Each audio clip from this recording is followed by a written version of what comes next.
मैं परमेश्वर का धन्यवाद करता हूँ। प्रभु ने एक बार फिर से हमें ये मौका दिया कि हम परमेश्वर के वचनों को सीख पाएं। आइए आज के अध्ययन के लिए हम लोग परमेश्वर के वचन से पढ़ें। दूसरा ग्रंथियों उसका 11 अध्याय उसका 2 और 3 वचन। 2 Corinthians chapter 11 verse 2 and 3. दूसरा ग्रंथ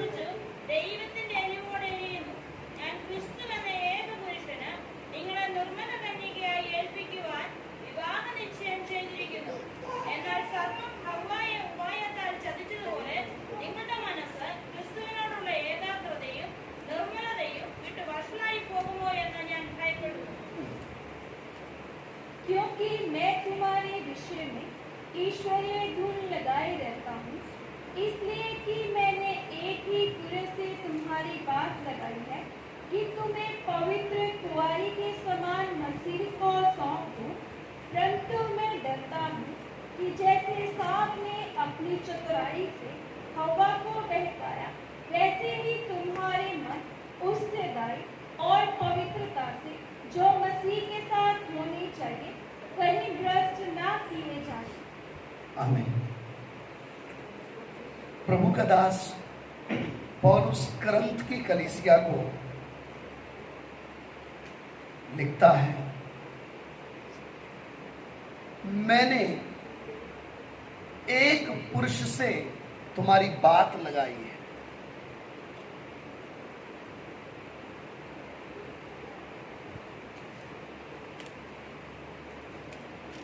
उसका सही शब्दों में हम जो अर्थ समझेंगे,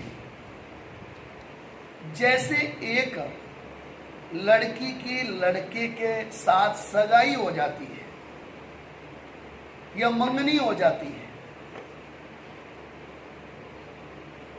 ऐसे ही प्रभु का दास पौल कुरिन्थियों की कलीसिया को पत्र लिखते समय उनको ये समझाने की कोशिश कर रहा है कि मसीह जीवन की गंभीरता क्या है। क्योंकि आज लोग इस बात से संतुष्ट हैं कि हमने प्रभु को जाना है, वो इधर तक सीमित रह गए हैं कि हमें परमेश्वर के बारे में पता चल गया, बहुत हो गया। लेकिन मैं आपको बताना चाहता हूं कि प्रभु यीशु मसीह का इस पृथ्वी में आने का जो रहस्य था वो क्या था। अगर उसने सिर्फ मनुष्य के पापों को ही ढांपना होता या क्षमा करना होता तो स्वर्ग में बैठे बैठे ही क्षमा कर सकता है। आप पुराने नियम में देखो, कईयों के पापों को परमेश्वर ने क्या कर दिया, क्षमा किया। लेकिन अच्छी तरह ध्यान दें इस बात के ऊपर, पाप क्षमा करना और पापों को मिटा देना, ये दोनों में बड़ा फर्क है।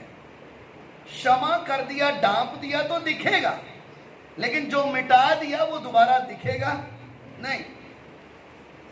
पर प्रभु यीशु मसीह ने जो अपना जान क्रूस के ऊपर दिया, सिर्फ पाप की क्षमा नहीं बल्कि उसने सारे पापों को मिटाया है। इसलिए एक व्यक्ति जब प्रभु के पीछे आता है तो उसका भूतकाल जो बीत गया समय है वो उसको सताता नहीं है। नहीं तो दुनिया को देखो, कोई मुसीबत उनके घर से जल्दी ना जाए तो उनके सबसे पहले दिमाग में यही घंटी बजती है, शायद पुराने जन्म में हमने क्या किए थे, जो पाप किए थे उनका फल हम अभी क्या कर रहे हैं, भुगत रहे हैं। मेरे प्यारों, मसीह जीवन इन बातों के ऊपर विश्वास नहीं करता है। परमेश्वर का वचन कहता है एक ही बार मनुष्य जन्म लेता है, फिर उसके बाद मरता है, और मरने के बाद क्या होता है, न्याय होता है। तो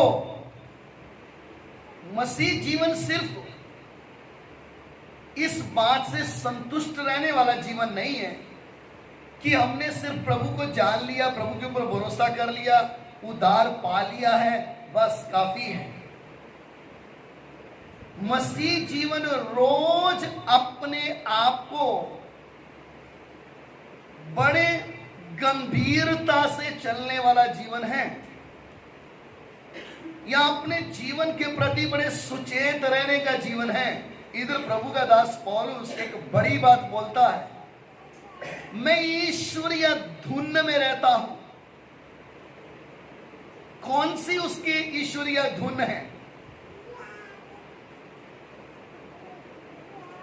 जैसे एक पुरुष से मैंने आपकी बात लगाई है, जब तक मसीह को सौंप ना दूं तुम्हें। ईश्वरीय धुन क्या है, या कलीसिया का प्रोग्राम क्या है?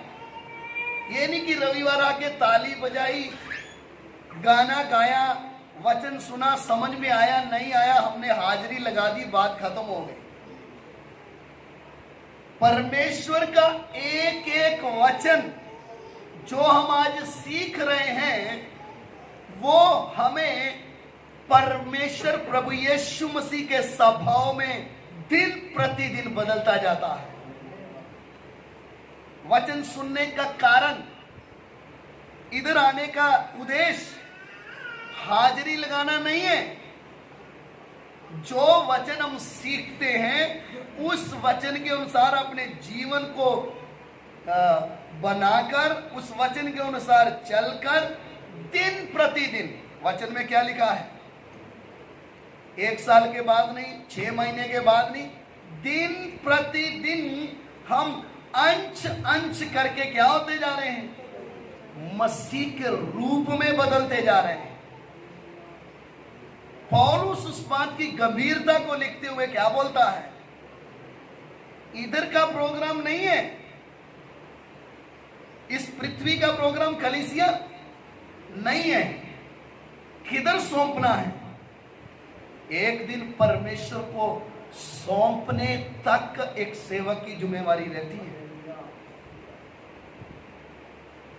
परमेश्वर पूछेगा, ला किधर है वो?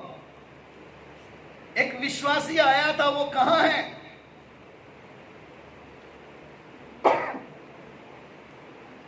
उसकी तैयारी के लिए तुझे दिया था,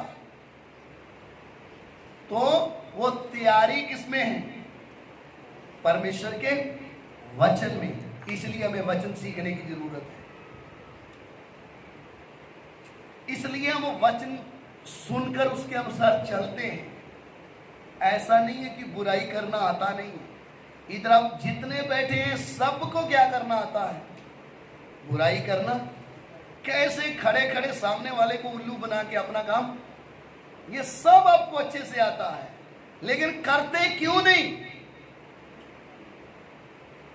हमें समझ में आया हमारी बुलाहट कुछ अलग है।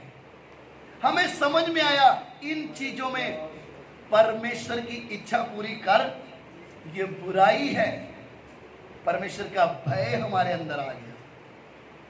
मेरे प्यारो, पौलुस ने अगली बात ऐसा लिखा है, मेरी ये जिम्मेवारी या मेरी रिस्पॉन्सिबिलिटी, मुझे आप लोगों को किसको सौंपना है? वो भी कैसे सौंपना है? पवित्र कुंवारी की तरह। पवित्र कुंवारी का मतलब जिसने अपने जीवन में जिसके साथ उसकी शादी होने वाली है, उस व्यक्ति को छोड़ किसी और को कभी बुरी नजर से देखा, उसको बोलते हैं पवित्र कुंवारी। ध्यान दीजिए, स्टैंडर्ड कलीसिया का। आज तो लोगों को कैसा लगता है, कुछ भी कर लो, माफी मांग लो, सब हो जाता है। इनको ऐसे लगता है जैसे इनके घर का परमेश्वर है। कुछ भी कर लो, 2 आंसू बहाओ, वो प्रभु क्या कर देगा? क्षमा कर देगा।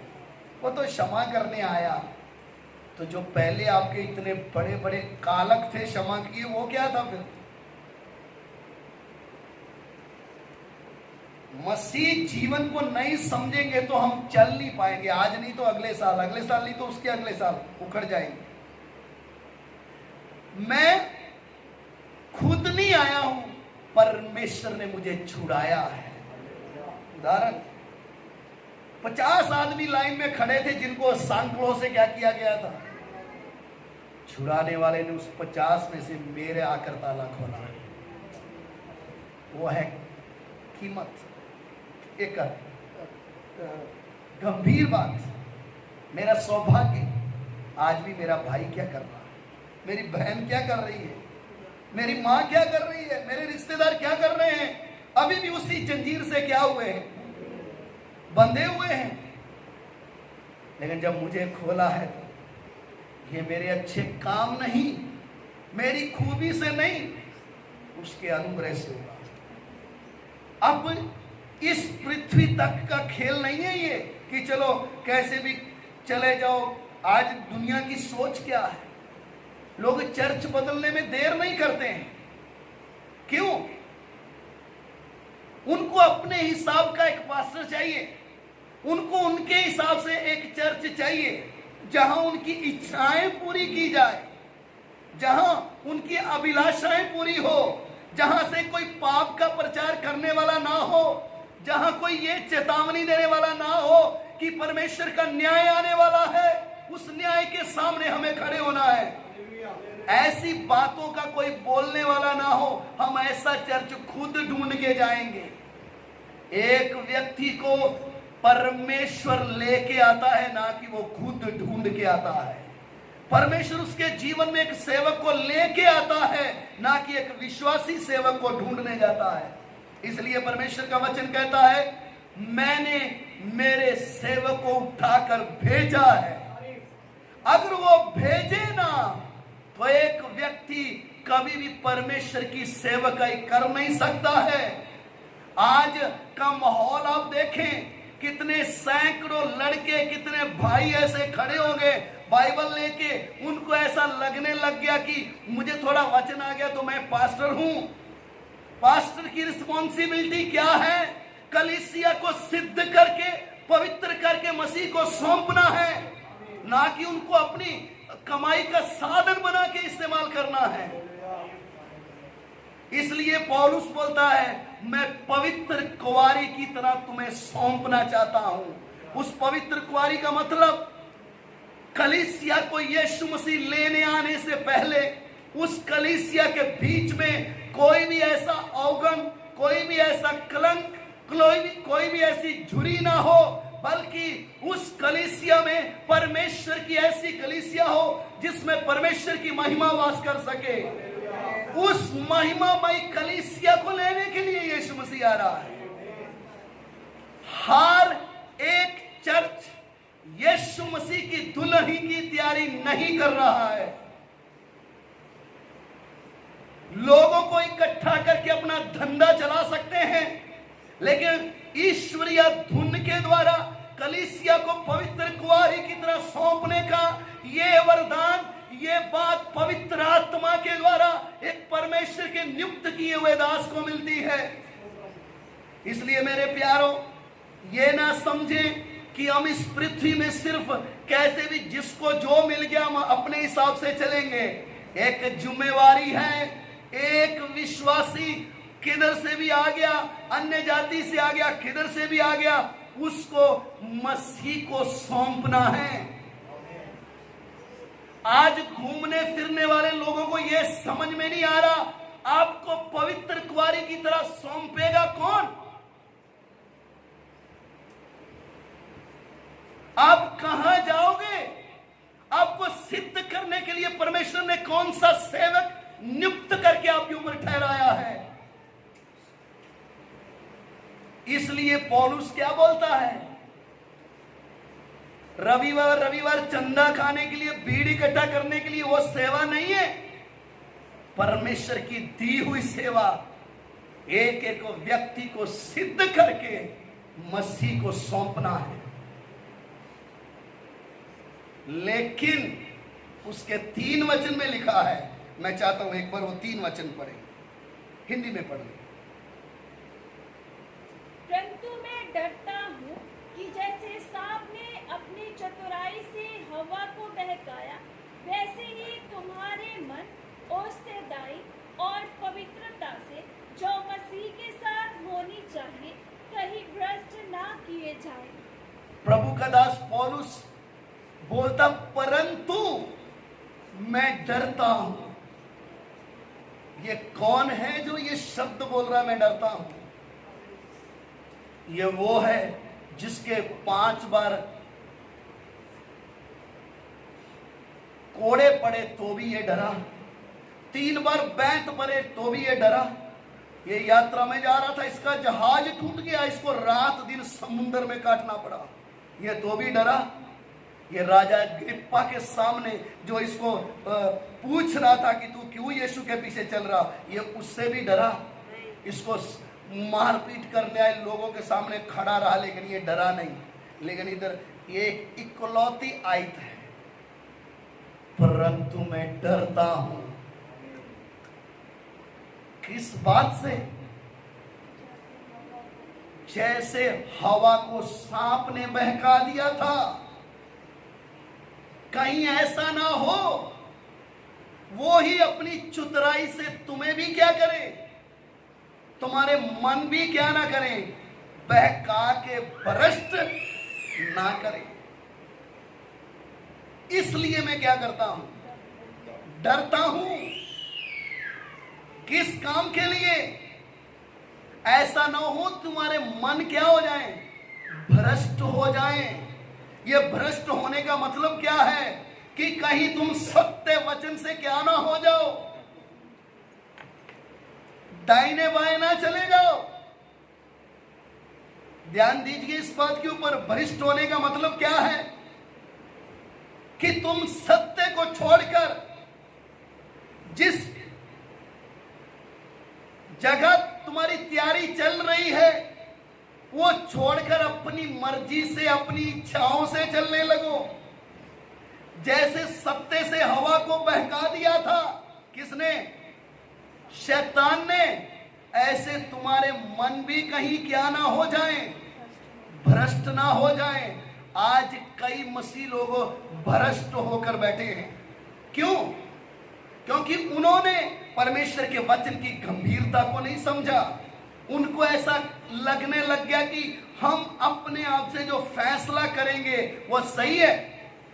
बेशक बाद में वो पछताए, बेशक बाद में उन्होंने उन बातों के लिए रोए, लेकिन एक बार आप जब भ्रष्ट हो गए, आपने क्या खो दिया? आपने अपनी कुलाहट को खो दिया। पौलुस बोलता, मैं डरता हूं। जैसे सांप ने बड़ी चतुराई से हवा को बहका दिया था, तुम्हारे मन भी कहीं भ्रष्ट ना किए जाएं। क्योंकि आज जिस इन अंतिम दिनों में हम जी रहे हैं, शैतान बड़ी ताकत से कलीसिया के साथ लड़ने के लिए आ रहा है।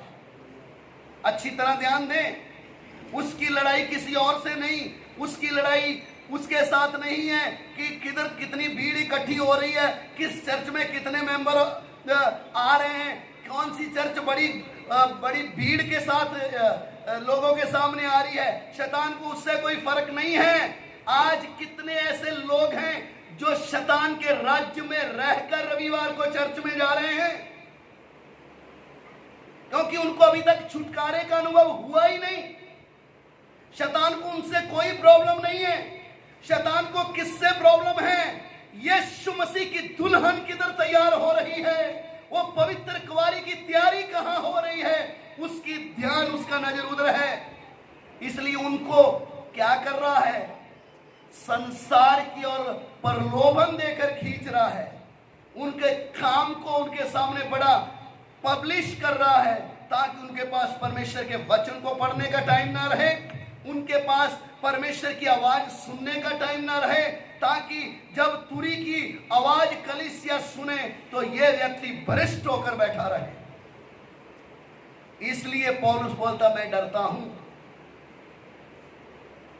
आज के समय में कितने विश्वासी हैं जो नाम के लिए मसीह रह गए हैं, लेकिन उनके जीवन में परमेश्वर की उपस्थिति खत्म, क्योंकि उन्होंने अपनी मर्जी से चलना शुरू कर दिया। उन्होंने परमेश्वर की इच्छा के अनुसार नहीं, अपने कामों को अपनी मर्जी अपनी इच्छाओं से करने लग गए। क्योंकि ये अंतिम समय चल रहा है, कब दुनिया का माहौल बिगड़ेगा, कब प्रभु यीशु बादलों पे आएगा, कब अपनी कलीसिया को ले जाएगा, हम कुछ नहीं बोल सकते हैं। लेकिन इतना बोल सकते हैं, प्रकाशित वाक्य में लिखा है, अंतिम समय में जो पवित्र होना चाहता वो पवित्र हो जाएगा, जो भ्रष्ट होना चाहता वो भ्रष्ट हो जाएगा। आज का वो समय चल रहा है। कितने लोग हैं चर्चों में जाकर भी भ्रष्ट पड़े हुए हैं, क्योंकि यीशु मसीह अपनी दुल्हन को लेने के लिए आ रहा है। हम कौन सी कैटेगरी में चल रहे हैं? हमारा जीवन किधर को जा रहा है? क्या हम एक नाम के ईसाई, नाम के विश्वासी बनकर जीना चाहते हैं, या परमेश्वर की इच्छा के अनुसार चलना चाहते हैं कि मैं सिद्ध हो जाऊं? कुलुसियों में भी पौलुस ने लिख के दे दिया, हम हर एक व्यक्ति को चेतावनी देते हैं, पूरे ज्ञान से सिखाते हैं, ताकि एक एक व्यक्ति को सिद्ध करके मसीह को सौंप दे। मेरे प्यारों, कलीसिया का प्रोग्राम पृथ्वी का नहीं, यीशु मसीह को सौंपने का प्रोग्राम है। लेकिन इन अंतिम दिनों में कितने लोग हैं जो इस गंभीरता को समझ नहीं पाते। उनको परमेश्वर का सत्य वचन नहीं चाहिए, उनको खराई का वचन नहीं चाहिए, वो अपनी मर्जी से चलना चाहते हैं। इसलिए वो चर्च ढूंढते हैं जिधर कोई उनको रोकने टोकने वाला ना हो, कोई देखने वाला ना हो। ऑनलाइन आप वचन सुन सकते हैं, ऑनलाइन आप परमेश्वर के वचन को अच्छे से समझ सकते हैं, लेकिन आपको देखने वाला कोई सेवक नहीं है तो आप भ्रष्ट होकर बैठे हैं, क्योंकि आपको कोई पूछने वाला नहीं है। ध्यान दीजिए, एक वचन मैं आपके सामने रखना चाहता हूं। पहला दूसरा तिमोथियस उसका 4 अध्याय 3 वचन। ध्यान दीजिए, 2 तिमोथी चैप्टर 4 वर्स 3। दूसरा तिमोथियस 4 अध्याय 3 वचन।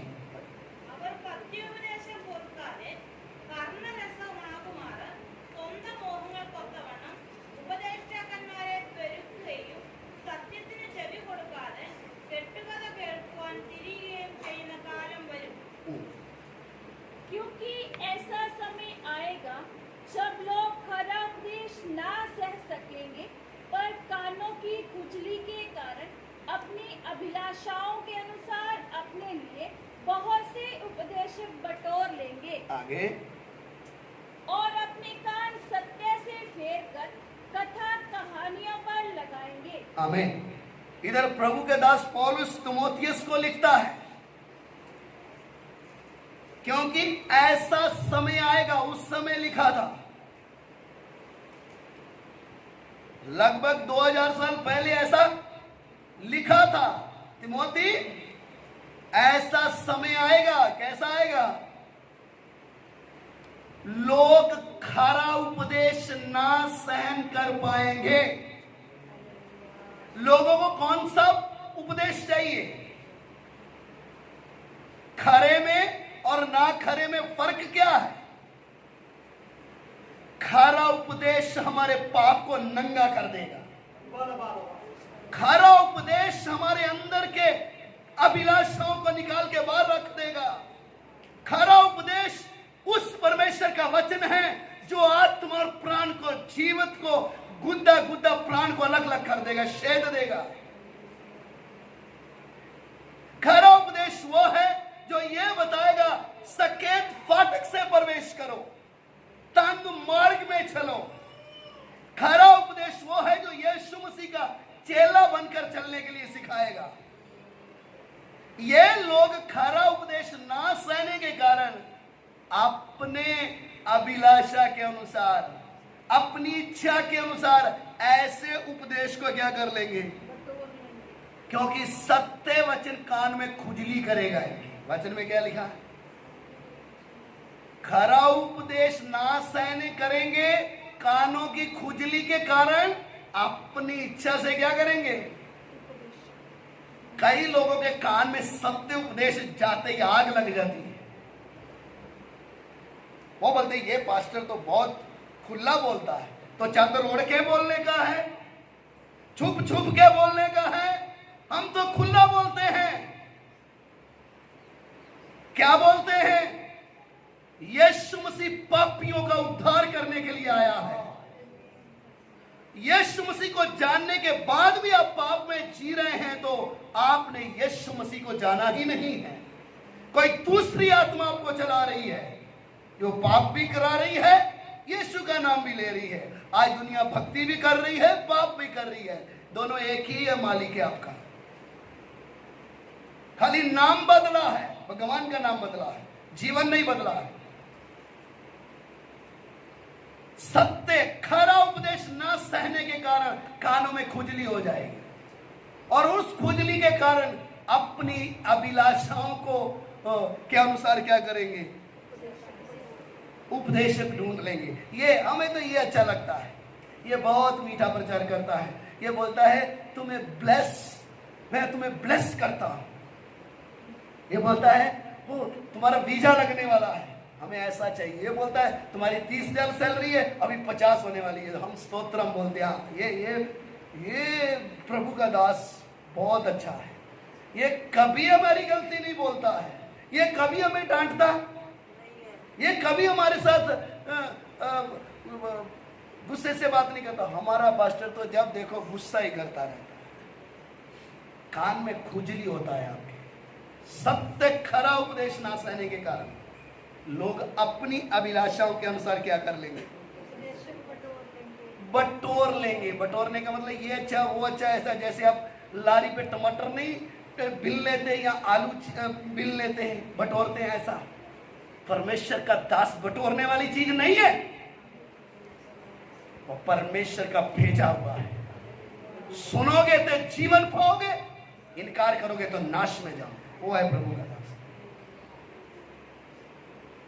न्याय के दिन आपको समझ में आएगा मेरी बात, आज नहीं, न्याय के दिन आपको समझ में आएगा खारे उपदेश को ठुकराने का कीमत क्या मिलता है, फल क्या है उसका। और सत्य से कान क्या कर लेंगे, फेर लेंगे। मन किधर लगा देंगे, कहानियों के ऊपर, कथाएं के ऊपर। मेरे प्यारों, इसलिए पौलुस ने लिख के दे दिया, मैं डरता हूं कहीं तुम बहकाए ना जाओ। बहकाने का मतलब क्या होता है पता है?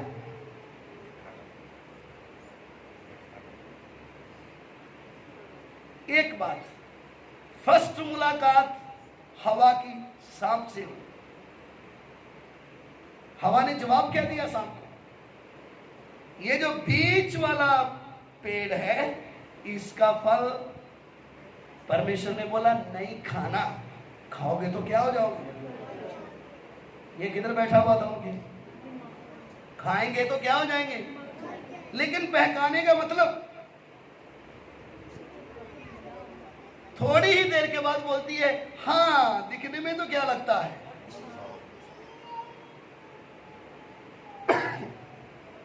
क्योंकि वो उसकी बातों में आ गई,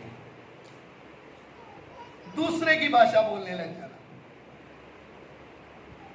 पहले हम विरोध करते थे, फिर हम उसी की भाषा क्या करने लगे, बोलने लग गए। आपके साथ हुआ क्या, आप बहकाए गए हैं और बहकाए जाने के कारण आपका मन भ्रष्ट हो चुका है। अब सत्य वचन आपको कड़वा लगेगा क्योंकि आप बहकाए जा चुके हैं। और बहकाने के बाद हवा ने किसकी साइड फैसला किया, ना तो आदम की तरफ ना परमेश्वर की तरफ, किसकी तरफ, शैतान की तरफ। हम बहकाए गए तो हमारा निर्णय वचन के बाहर होगा, हमारे काम वचन के बाहर होंगे। कितना भी इधर अच्छे सफेद कपड़े पहन के आ जाओ, हाथ में बाइबल झोला पकड़ के हम भी विश्वासी हैं, कुछ भी कर लो, आप बहकाए गए हैं तो आपके काम बताएंगे खारा उपदेश आपको बुरा लगता है, इसलिए आप बटोर लेते हैं। बटोरने का समझ में आता है, मेरी इच्छा के अनुसार मुझे अच्छा लगने वाला क्या होना चाहिए, मन को नहीं, वचन आत्मा के लिए जीवनदायक है। मन तो धोखेबाज है, ये तो आज इधर कल उधर।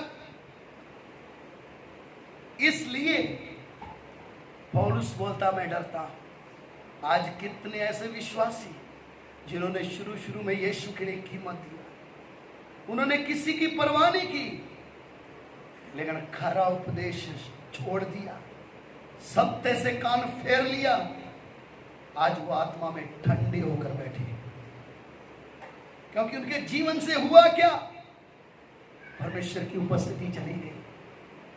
वो नाम के लिए विश्वासी रह गए। जैसे एक बल्ब फ्यूज हो जाता है, लेकिन फिर भी क्या रहता है, वो उसका नाम बल्ब रहता है, लेकिन उसके अंदर जो लाइट और रोशनी देने वाला कॉइल क्या हो गया, खत्म। आज कितने ऐसे विश्वासी जिनके मन भ्रष्ट हो चुके हैं, क्या उनमें से मैं और आप दोनों थोड़ी देर आइए हम अपनी आंखें बंद करें।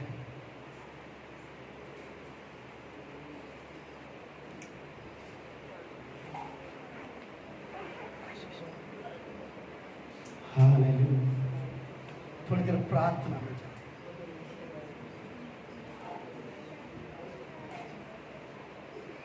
हालेलुया। कहीं मैं बहकाया तो नहीं गया, कहीं मैं बहकाया तो नहीं गया। मुझे पवित्र कुंवारी की तरह कौन प्यार करेगा, मुझे सिद्ध करके कौन उपस्थित करेगा। क्या मैं मेरी इच्छा के अनुसार उपदेश तो नहीं बटोर रहा हूं, क्या मेरी मर्जी के अनुसार तो नहीं मुझे अच्छा चाहिए, मेरे अभिलाषाओं के अनुसार एक वचन चाहिए। मैं डरता हूं जैसे सांप ने हवा को बहका दिया, कहीं तुम्हारे मन उस पवित्रता से सिद्धाई से कहीं भ्रष्ट ना किए जाए।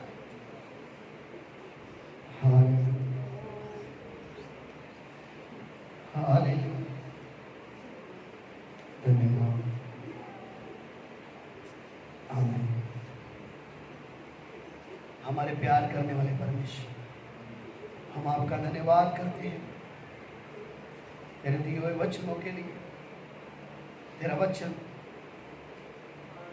अपना काम किए बिना वापस नहीं आता। प्रभु, जितने भी लोगों ने तेरे वचनों को सुना है,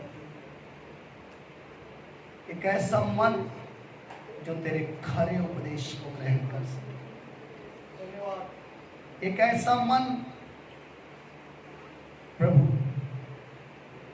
मुझे पवित्र कुंवारी की तरह सौंपने वाला, तेरे दास के सामने मैं वचन सीख रहा हूं। प्रभु, मुझे आधे में इधर उधर भागना नहीं, बल्कि तेरे हाथ में सौंपने तक उस तैयारी को पूरा करना है। स्वर्गीय पिता, जितनों ने तेरे वचनों को सुना, एक एक को आशीष दे। प्रभु जी, धन्यवाद करते हैं, आपने यहां तक हमें संभाला है। प्रभु, आगे भी आप हमारी सहायता करें, आगे भी हमारी अगुवाई करें। स्वर्गीय पिता, पूरे समय को हम तेरे हाथ में सुन, हमारी विनती को सुनिए और ग्रहण कीजिए, यीशु मसीह के नाम से मांगते हैं। अब हमारे पिता परमेश्वर का प्रेम, प्रभु यीशु मसीह का अनुग्रह, पवित्र आत्मा की सहभागिता पवित्र संतों के साथ यीशु मसीह के दूसरे आगमन तक सबके साथ होती रहे। आमीन।